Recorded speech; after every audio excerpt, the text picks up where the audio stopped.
नमस्कार, मैं हूं आपके साथ मयंक। आज 20 तारीख है। पिछले 12 घंटे के अंदर इजराइल, ईरान और अमेरिका से जुड़े सारे अपडेट मैं आप तक पहुंचाऊंगा। देखिए, इस वक्त की सबसे अहम खबर, ईरान और अमेरिका के बीच जिनेवा में जो बातचीत होने वाली थी वो टल चुकी है और नतीजा ये है, हालात ये हैं कि इजराइल और ईरान एक बार फिर आमने सामने हैं और किसी भी वक्त इजराइल पर एक बड़ी स्ट्राइक कर सकता है ईरान। इस तरह की खबरें सामने आ रही हैं। देखिए, नेतन्याहू ने ये साफ कर दिया है कि लेबनान से इजरायली सेना वापस नहीं आएगी। Netanyahu says Israeli army will stay in Lebanon as long as necessary. देखिए, ये डील की, इस एमओयू की जो पहली शर्त थी वो यही थी कि लेबनान पर हमले रुकेंगे, लेकिन हमले नहीं रुके। इस शर्त का हिस्सा यह था कि लेबनान से इजराइल की सेना वापस आएगी। नेतन्याहू इसके लिए भी तैयार नहीं है और हालात ये हैं कि लेबनान के 6 शहरों पर, 6 अलग अलग शहरों पर इजराइल की तरफ से भारी बमबारी की गई है। हेलीकॉप्टर्स ने बम बरसाए हैं। वहां पर ग्राउंड ऑपरेशन चल रहा है। इजराइल की सेना जबरदस्त गोलीबारी कर रही है। ये लेबनान से जो खबरें आ रही है, वहां पर करीब 20 ठिकानों पर आमने सामने लड़ाई हुई है हिजबुल्लाह और इजराइल की। इसमें इजराइल को भी बड़े नुकसान की खबरें आ रही हैं। देखिए, कल जिस तरह से हमले हुए और 18 से ज्यादा लोगों की मौत हो गई चंद घंटों के अंदर, उसके बाद हिजबुल्लाह की तरफ से भी बड़ा पलटवार किया गया है और जो खबरें सामने हैं उसके मुताबिक 5 से ज्यादा जो आर्मी की गाड़ियां होती हैं इजराइल की, वो तबाह की गई है। कई टैंक्स, जो मरकावा टैंक्स हैं, उनको तबाह कर दिया गया है। कई इजरायली सैनिक घायल हुए हैं और मौत की भी खबरें आ रही हैं। यानी हिजबुल्लाह की तरफ से भी अब जबरदस्त पलटवार किया गया है। देखिए, ये जब एमओयू साइन हुआ उसके बाद तमाम कोशिश हुई कि किसी तरह से नेतन्याहू को रोका जाए, लेकिन नेतन्याहू नहीं माने। यही वजह थी कि ईरान ने जिनेवा जाने से मना कर दिया और ईरान के सुप्रीम लीडर समेत तमाम सेना के बड़े अधिकारियों की तरफ से ये बात सामने आ चुकी है कि अगर नेतन्याहू नहीं रुके तो फिर इसका नतीजा ये होगा कि ना सिर्फ ये एमओयू खत्म हो जाएगा, डील खत्म हो जाएगी, बल्कि एक बार फिर जंग शुरू हो जाएगी। और नेतन्याहू के जो बयान सामने आए हैं, नेतन्याहू ने, देखिए, कल 2 बयान दिए। एक बयान मैंने आपको बता दिया कि हम किसी भी सूरत में लेबनान से इजरायली सेना बाहर नहीं आएगी। दूसरी बात जो कि बताया जा रहा है, उन्होंने डोनाल्ड ट्रंप को भी ये बात कह दी है कि इजराइल जो है अपनी सुरक्षा के लिए जो कदम उठाना चाहता है वो उठाता रहेगा, यानी कि हमले जारी रहेंगे। ये बात नेतन्याहू ने साफ कह दी है। अब इसके बाद देखिए, माना यह जा रहा है कि अब डील की स्थिति तो जो है, डील तो बड़ी दूर की बात है। एमओयू की जब पहले दौर की ही बातचीत शुरू नहीं हो पाई तो पूरा क्वेश्चन मार्क लग गया है हर चीज़ पर। हॉर्मूज से जो अमेरिका के जहाज़ थोड़ा पीछे हटे थे, उन्हें रोक दिया गया है वहीं पे। यानी हॉर्मूज अभी फ़िलहाल धीरे धीरे खुलना शुरू हुआ था, लेकिन 24 घंटे के अंदर ही वहाँ पर जो है हालात फिर से एक दूसरे के आमने सामने वाले हो गए। इसी बीच डोनाल्ड ट्रंप का एक बयान आया। देखिए, इस तरह की खबरें चल रही थी कि जेडी वेंस जो है वो नेतन्याहू से नाराज़ है और उन्होंने काफ़ी कुछ कह दिया है कि हम आपको हथियार नहीं देंगे वगैरह वगैरह, इस तरह की बातें। लेकिन डोनाल्ड ट्रंप का बयान आया है। डोनाल्ड ट्रंप ने इस बात को फिर कहा है कि इजराइल हमारा साथी है, नेतन्याहू मेरे दोस्त है और हम इजराइल को हथियार देते रहेंगे। देखिए, ये बात तो है ही। हम हमेशा से आपसे कह रहे थे, मैं बार बार ये बात कह रहा हूँ, इस तरह की जो खबरें आ रही हैं कि ट्रंप और नेतन्याहू में कोई तनाव है, अमेरिका और इजराइल में कोई तनाव है, ऐसा कुछ नहीं है। जो कुछ भी हो रहा है, बड़े सारे एक्सपर्ट से मान के चलते हैं कि जो कुछ भी हो रहा है ये एक बड़ी रणनीति का हिस्सा है और एक बार फिर ईरान के साथ धोखा हो सकता है। इस बात के लिए आरजीसी तैयार है। देखिए, कल बीती रात, मुहर्रम का वक्त चल रहा है, बीती रात ईरान की सड़कों पर लाखों लोग जमा थे। चाहे तेहरान हो, चाहे तमाम अलग अलग शहर, और सब जगह से एक आवाज़ उठ रही है, लब्बैक या हुसैन।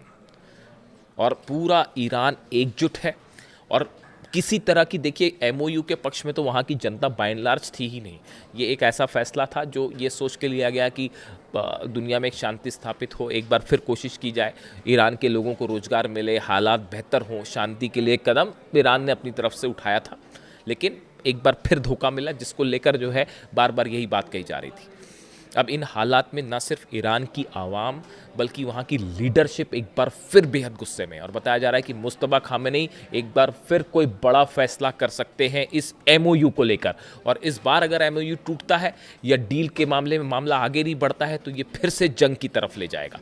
लेकिन इस बीच देखिए, मैं आज छोटा सा जिक्र करना चाह रहा हूँ एक ऐसे मुद्दे का जो बेहद गंभीर है और बताया जा रहा है कि एक बड़ा कोवर्ट ऑपरेशन शुरू कर दिया है बेंजामिन नेतन्याहू ने, मोसाद ने, इजराइल ने।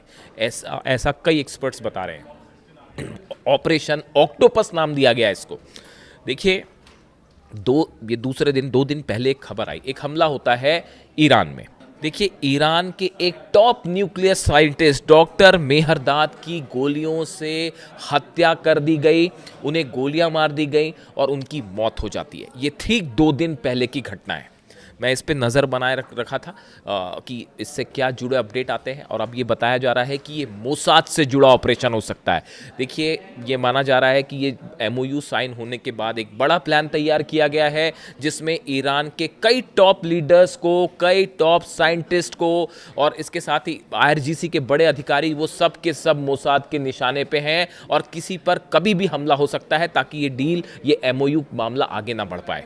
और ये जो ईरान के टॉप साइंटिस्ट हैं डॉक्टर मेहरदाद, इनका बहुत बड़ा रोल रहा था ईरान के न्यूक्लियर प्रोग्राम में, उनकी हत्या हो जाती है। इसके साथ ही एक बड़ी स्थिति यह है कि यूक्रेन में भी कई न्यूक्लियर साइंटिस्ट को निशाना बनाया जा रहा है। जो नई रिपोर्ट आई है उसके मुताबिक यूक्रेन के हमलों में एनरगोडार इलाका है, वहां पर जो ड्रोन स्ट्राइक्स हुई, मिसाइल स्ट्राइक्स हुई, उसमें रूस के 2 बड़े न्यूक्लियर साइंटिस्ट को निशाना बनाया गया। ये बड़ी हैरान करने वाली बात है कि जिस तरह से यूक्रेन भी हमले कर रहा है और रूस के साइंटिस्ट को निशाना बनाया जा रहा है, उसी तर्ज पर ईरान को भी न्यूक्लियर साइंटिस्ट को जो है वो निशाने पर लिया जा रहा है। ये क्या कोई बड़ा कोवर्ट ऑपरेशन शुरू हो चुका है? देखिए, रूस के ठिकानों पर हमले किए यूक्रेन ने, फिर एनर्जी ठिकानों पर हमले हुए, फिर परमाणु प्लांट्स पर हमले हुए और उसके बाद अब साइंटिस्ट पर हमले हो रहे हैं। आप ध्यान से देखें, ईरान में भी बिल्कुल ऐसे ही हुआ। पहले ईरान के अलग अलग ठिकानों पर हमले होते हैं, एनर्जी सेंटर्स पे हमले हुए, उसके बाद ईरान के परमाणु प्लांट्स जो हैं, न्यूक्लियर प्लांट्स हैं, उस पर हमले हुए और अब साइंटिस्ट पर भी हमले हुए। ये एक जैसी सिमिलैरिटी ये बता रही है कि एक बड़ा ऑपरेशन है जो शायद सीआईए और मोसाद के कोऑर्डिनेशन से चल रहा है, ऐसा कई एक्सपर्ट बताते हैं, ऐसे ईरान के आरोप है। सबसे अहम खबर ये भी है, ईरान ने एक बार फिर हॉर्मूज बंद कर दिया है। देखिए, बिल्कुल ठीक सुना आपने, ईरान ने एक बार फिर हॉर्मूज बंद कर दिया है और हॉर्मूज में जबरदस्त तनाव देखने को मिल रहा है। जिस तरह से इजराइल ने हमले किए लेबनान पे, बताया जा रहा है कि पिछले 24 घंटे के अंदर 50 से ज्यादा लोगों की मौत हो गई है पूरे लेबनान में, खास तौर पर दक्षिणी लेबनान में जो हमले हो रहे हैं, ग्राउंड ऑपरेशन हो रहा है।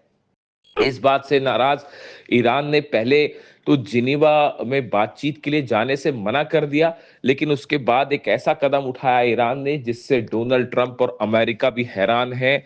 ईरान ने एक बार फिर हॉर्मूज को ब्लॉकेड करना शुरू कर दिया है, बंद कर दिया है हॉर्मूज को।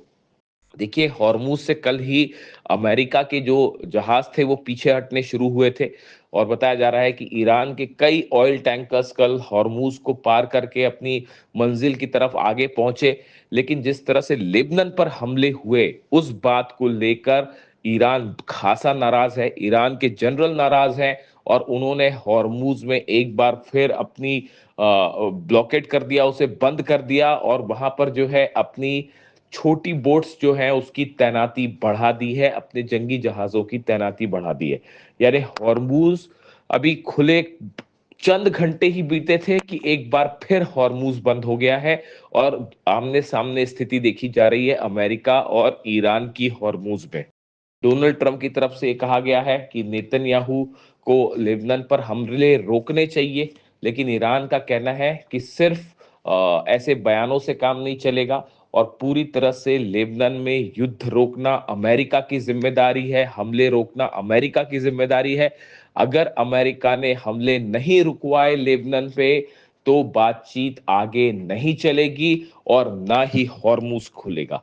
इस मुद्दे को लेकर, हॉर्मूज को लेकर अब एक बार फिर तनाव बढ़ता दिखाई दे रहा है और बताया जा रहा है कि अगले 24 घंटे में ये तय हो पाएगा कि इजराइल और लेबनान खास तौर पर हिजबुल्लाह के बीच जो हमले हैं क्या वो जारी रहते हैं या वो किसी सीज फायर की तरफ आगे बढ़ते हैं। देखिए नेतन्याहू पहले ही साफ कर चुके हैं कि हिजबुल्लाह पर हमला नहीं रोका जाएगा, इजराइल की सुरक्षा सुनिश्चित की जाएगी। लेबनान में जो जमीन पर इजराइल ने कब्जा किया है, नेतन्याहू उसे भी खाली करने के लिए राजी नहीं है, पीछे आने के लिए राजी नहीं है। ऐसे में ईरान और अमेरिका की बातचीत कितने दिन चल पाएगी, इसको लेकर अब बड़ा सवाल खड़ा हो गया है।